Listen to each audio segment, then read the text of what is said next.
Arbitrage YouTube channel. Today's class will be learning how to make this standing detail on a dress using a crinoline. It's a very simple tutorial and it's beginner friendly. If this is something you like to learn, kindly stay tuned to the end of this tutorial. Thank you. Okay, so there are several methods you can use in making this design. You can use your boning, you can use your Reguline or plastic boning, you can use your crinoline, you can use peplum stave. So I think we've treated boning already on the channel, so we're going to be using this crinoline to do this. So for this, I'm using this 1-inch crinoline because that's what I have right now, but you can, depending on the style you want to go for, you can use a 2 inches or 3 inches or even a wider size of crinoline. And then there are several crinoline in the market, but make sure the one you're using is the one that is a bit strong, not the very soft one. So now I have my crinoline and then I have my fabric that I'm working with. Another reason why I like to work with crinoline for this design is because it's more flexible than boning. So if you want to do a coily design, it's very easy for you to bend it if it's crinoline compared to when it's a plastic boning. So now the measurement you're going to need, I'm going to be putting my fabric on fold by 2 like this, and then the length you are working with is how long you want this design to be, and then the width on fold is going to depend on the size of crinoline that you're working with. So because we are inserting this crinoline, you make sure that I'm working with a 1-inch crinoline. So I'm going to fold this now, and then I'm going to cut out 1.5 inches. So the ½ inch is going to be my seam allowance. Just make sure that whatever it is that you're cutting out, by the time you sew it and turn it out, your crinoline will fit easily into it. So I'm putting this on fold now, and then I'm going to cut out 1.5 inches, and then I'll take it to the sewing machine and sew. Okay, so I've cut out this length now. On fold is 1.5 inches, so by the time I open it out now, I'm going to have 3 inches. The next thing now is to cut out my crinoline.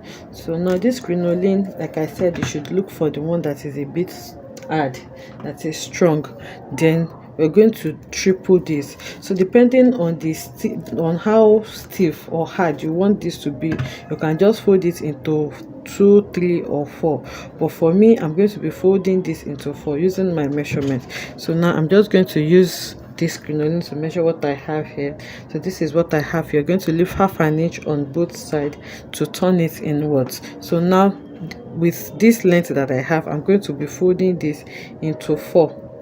Okay, I'm going to fold it into 4. You can use 3. You can use 3. You don't have to use 4. You can use 3. You can use 2. So this is the second line. So now I'm folding it again. This is the third, and this is the fourth.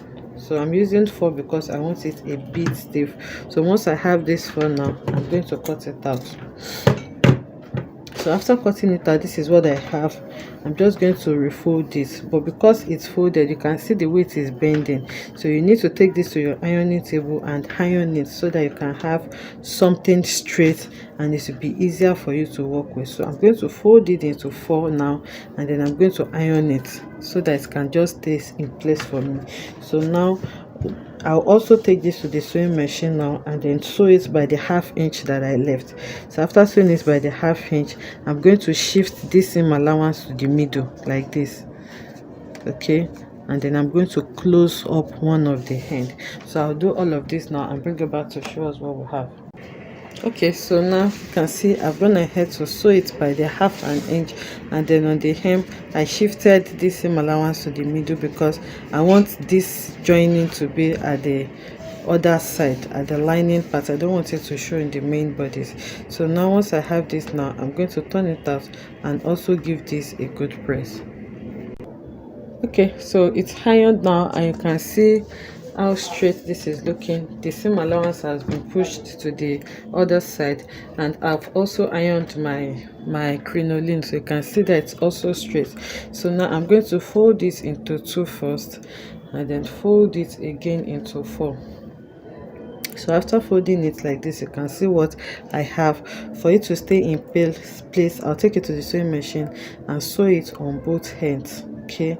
So I'm going to sew it on both ends, and by the time I sew it, it's going to take it, hold it together for me like this. So after sewing it on both sides, this part, this open part that has this, where I cut it, you can see that the two ends are together like this. So it's very sharp. I'm going to cut a piece of fabric, and then I'm going to sew it to the hem. So I don't need that on this side because you can see that it is smooth on this side. The two ends where I have it opened is together on this side. So I'll cut a piece of fabric to hold it together here, and then I'll do all that and bring it back to show us what we'll have. Okay, so I've gone ahead to sew it, and you can see my seam line now. You can see that everything is lying in place for me. So on this other hand, I've gone ahead to hold it together like this so that the fraying and the sharp part can be concealed. And like I said, this other side is just smooth, so it's okay to leave it like this. So the next thing now is to take our fabric, and then we're going to push in the crinoline. So I'm just pushing the crinoline in like this, and then I'm going to push it downwards. That's why it's important that you make sure that whatever size that you're working with, it has to be a little bigger than the size of your crinoline, so that by the time you sew it in place, your crinoline can enter inside easily. So I'm going to push in all of this now, and then we're going to close up the other hand.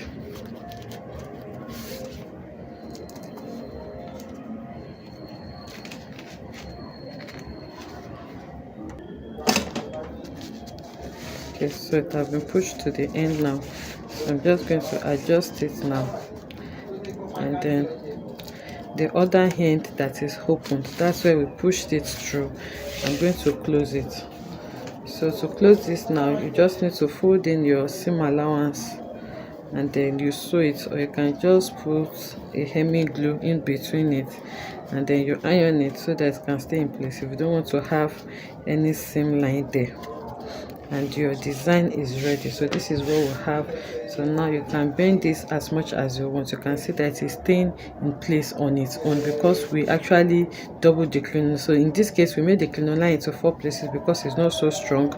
But if you're working with a very strong crinoline, you can just make it into 2 places or even 3 places to get the consistency that you want. So now you can fold this anyhow you want. You can coil it to any shape or design that you want. Because it's a crinoline, you can see what we have here. You can use it to form any design that you want. It's easier to work with than working with a boning. So now I'll take this to the mannequin so that we'll see what it looks like. Okay, so this is what the design looks like, and like I said, because it's a crinoline, you can actually twist it anyhow you want. You can see how I was able to twist this to form another design. So this is totally up to you and the design you are aiming to get. I hope you enjoyed making this simple tutorial with me. If you enjoyed this, let us know in the comment section. Like, comment and subscribe to our channel, and I'll see you in the next one. Bye.